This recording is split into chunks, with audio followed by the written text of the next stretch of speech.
magnificent film work has come from one of our own right here in the Bay Area. Christina is a wonderful lady who has done everything. She's raised a wonderful child and sent him off. That's the best part of raising children. You send them off. And he's at Georgetown, another Jesuit institution. And she lives all over the world. In fact, she just got off an airplane from Taiwan last night so that she could be with you today. She is the director, of course, of this marvelous film. Before she directed this, she also was a director at the American Conservatory Theater in downtown San Francisco. So she's had a wide and varied career, and I'm sure from this film it will be nowhere but up.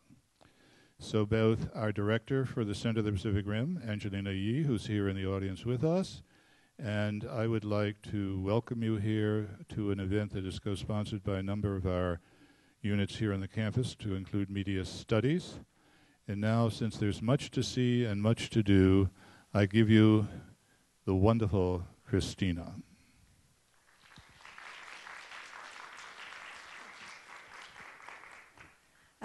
It's a real honor for me to be here, and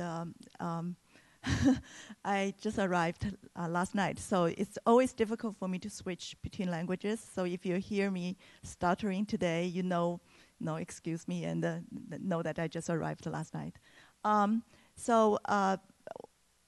guess a lot of people here did not get a chance to see the movie when it was playing at Metreon, but the Metreon it stayed in Metreon only for 2 weeks.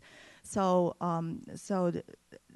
since then we have been doing really nationwide, well, not really nationwide, it's spot-to-spot distribution, and now it's playing in Houston. It's the 4th week in Houston now. So after that, we will still continue. It's like a traveling touring show. So what I will do now today is to first show you a trailer so that you get a taste of it. And then I will talk about how we made the film, because I think it's kind of a unique experience that I like to share with you. And then after that, I will show you the making of, which is an 8-minute, like the process of making the film.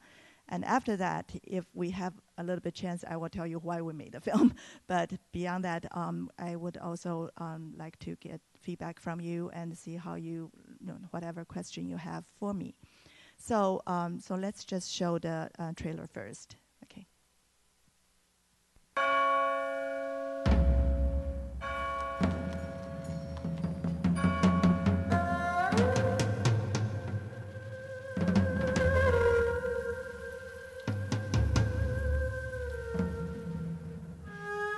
Land of exquisite beauty and timeless traditions is on the brink of rebellion.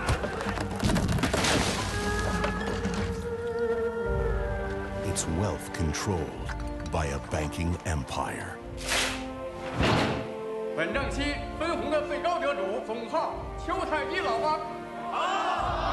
Now, the future of its most powerful family lies with one son, torn between the duty to his family, the need of the people, and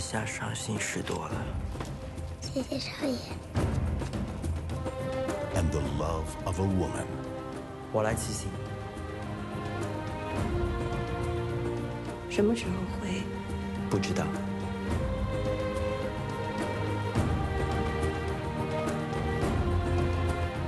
Life is a compromise. With or without your help, I will do this.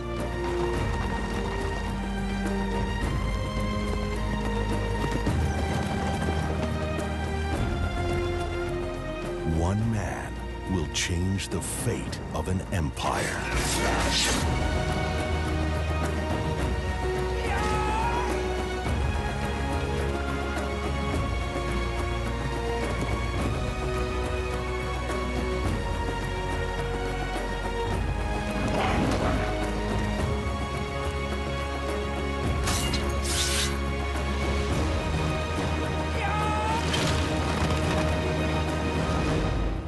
empire of silver.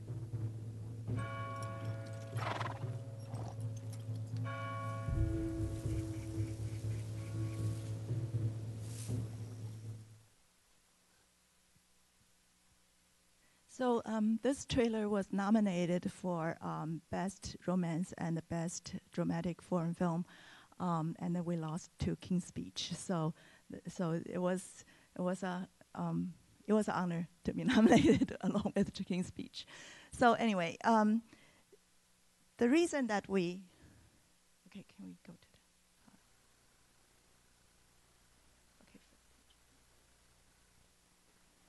the okay. How we started with this film. Normally, even today, I think people ask me, how did you get the money? That always is the first question for a project, especially for a project that is obviously heavily period and obviously not a kung fu movie. So how did it started? Actually, I got that part really easy. The financier was the person who wanted to do this movie. He wanted to tell the story about these merchants because his family came from the region, and also the merchants were really considered one of the three most important merchant groups in the ancient or classical time. And the three of them are Venetian merchants, Jewish merchants, and then the Jin merchants. So they distinguished themselves from many other merchant groups, both abroad and in China, in that they were able to establish a unique system of management, which made their business last longer than most. A lot of they are all family businesses. A lot of the family businesses last more than 200 years. So my investor came to me and said, "Do you want to do a movie on these merchants?" And I had already applied for funding from him for 4 or 5 times, and each time he looked at me and he just simply shifted his eyes and didn't even say no to me. So I finally he came to me with a project. Of course, I would jump at the opportunity and say, "Oh, of course, I would do it." But even when I was accepting it, I knew this is really a bigger chunk, a bigger block that I could chew. But I just thought it's beginners there. It's how difficult. It's going to be difficult, but you don't know how and why it's going to be difficult. So I actually said to myself, if you don't die for making it, you will get a good film. If you die for making it, you probably get a good film no matter what. So that was the beginning. And then once I got the project, I started to do the research, and I went to a lot of scholars and I went to some important political figures that were from the region and asked for advice. And what they said to me was, if you don't touch upon the system they established, if you don't touch upon the spirit or their ethical core of these merchants, you don't even touch the subject matter because you are not qualified. So I thought, okay, that's good. So I got the important essence of these people. And then I started doing research, and I realized that they traveled so much. These are traders. They started out as traders. So their world, to the north, they went to St. Petersburg. To the south, they went to Southeast Asia. To the east, they went to Tokyo and Korea, and to the west they were in mid-Asia. So their map was bigger than the map of the Qing dynasty. And that was the period they lived in. So I thought, okay, in that case, I have to cover that sense of vastness of their world, because really that worldview, their view had to do with their ethics, had to do with their systems. It was part of their core. So while I was writing, that become those three become my focus. To cover their world, to cover their system, to cover their ethical core. So those are the three areas I was focusing on, and I was making sure that almost every scene when I was writing them, every scene had to somehow touch upon those three. Otherwise, the scene should not exist. So. And then I thought about, the story started out with a book, and the book itself was about this thick. So I thought, all right, I have two hours, only 2 hours, and I have to distill this book down to 2 hours. And I thought I have to find a through line in order to put this whole thing together. This is what I'm saying really is sort of a process of what a director do. It's not just a director or / writer do. It's not just I myself who's doing it. Everyone, when he writes, he goes through this process. So I think it's kind of interesting for you to know. So what I thought was that, all right, so all the studies I did when I was in graduate school, I thought about the important political families. I thought about Hamlet. I thought about, Godfather. I thought about King Lear. If you really look at them, they have one common thread, and that is succession. How to hand down that torch to the next generation. And if you think about nowadays in our Silicon Valley, Steve Jobs just decided to retire last week, and everyone is talking about Cook. Who is Cook, and what is he like? What is his personality? What is everything about him becomes important. Why? Because he holds everyone's purse string. So I thought, all right. So the transition of power is always a crisis time of a power structure, and therefore, if it's a crisis time, it's dramatic point. Then therefore, I decide, all right. So I will use succession as the main theme. And once that is decided, I pretty much had to depart from the book because the book was mainly about the father. The book was about the life or the private life of this father. But then if I'm talking about succession, then I have to concentrate on the son who is taking over the power. So I had to invent the son, the character of the son, and therefore the plot line deviate from the books significantly. And I was lucky enough that the original writer was agreeable. He said, I know nothing about movie making. You just go ahead and do whatever you need to do. So then when I was writing, a few other things I had to keep in mind. I did want to make a commercially viable movie. I did not want to make, documentary. I just didn't want to make a documentary. So I thought, okay, then I have to make sure it's entertaining. What are the entertaining components in a movie? If you go to see a movie in the theaters, what do you see? In general, you see 4 parts, 4 different kind of entertainment elements. One is visceral, and this is most of the blockbusters from Hollywood aims for that element. So it's very much the kind of the kind of rush that you have when you go to a sports event.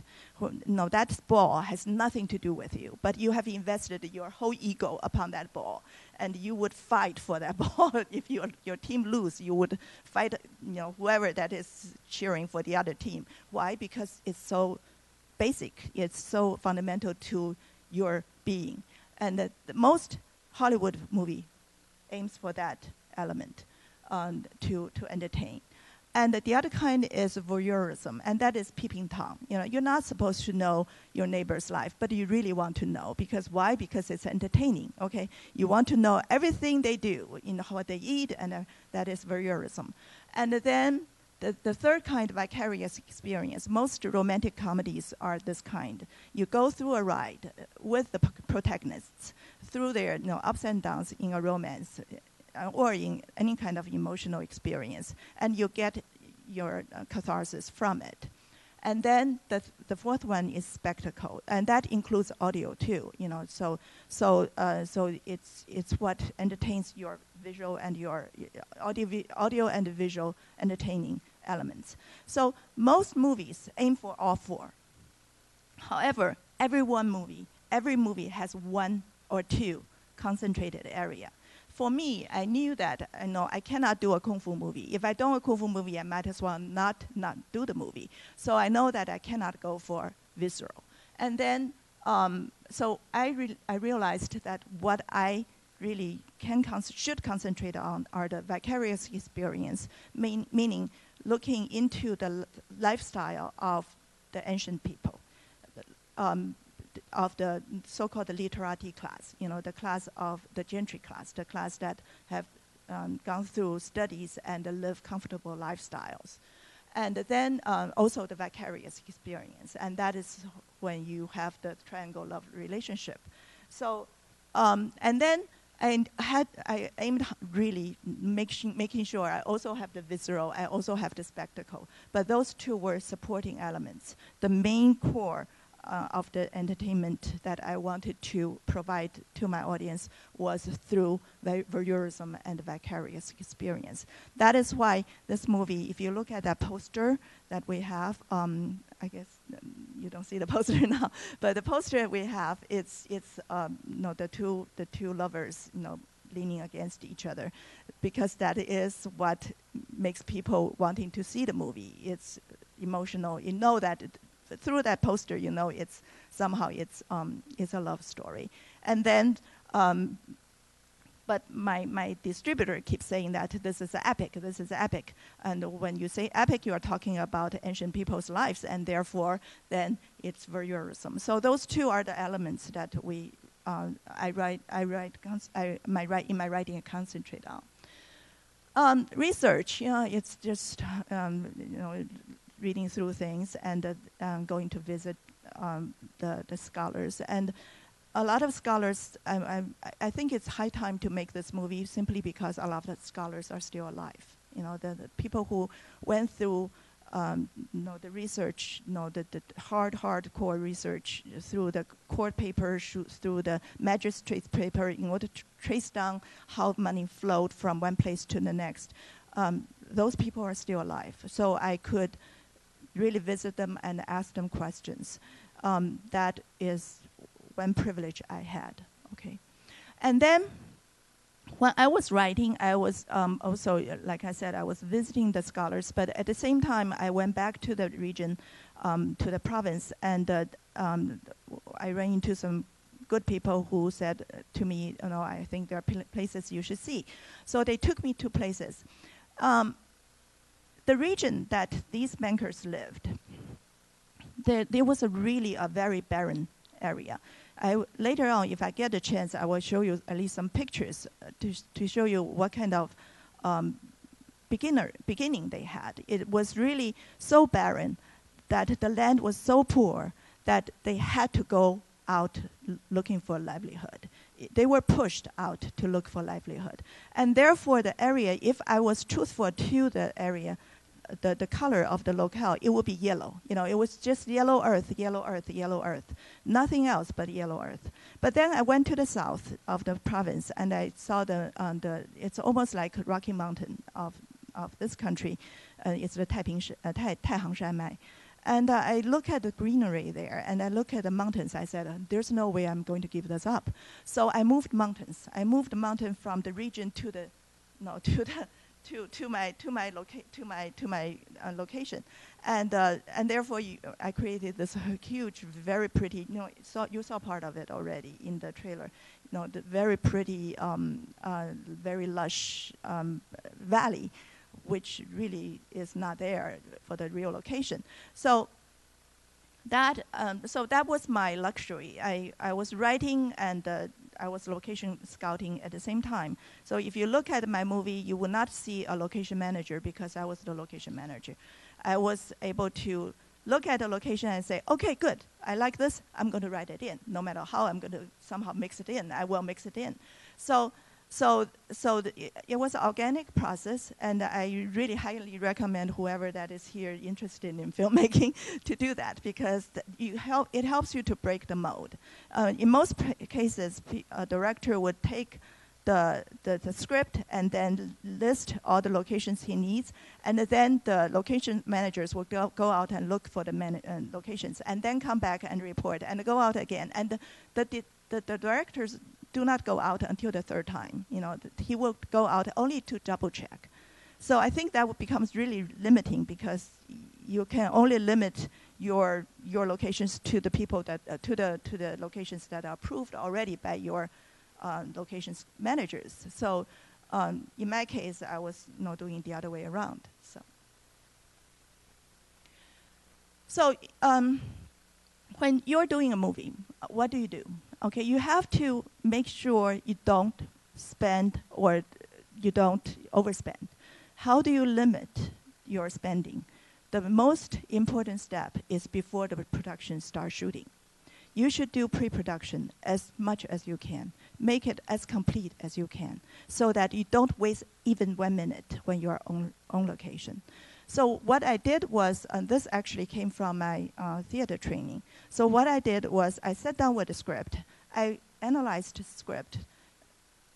Maybe it would really average 1 day a page. You know, I sit there for at least 7 or 8 hours a day. I just face that page and I try to make sure I understand that page. What it does is really, it's a re-examination, it's a reanalysis, another analysis of the script that I wrote. And I would make sure, for instance, each scene, when the protagonist goes in and when he comes out, he has to have a different goal.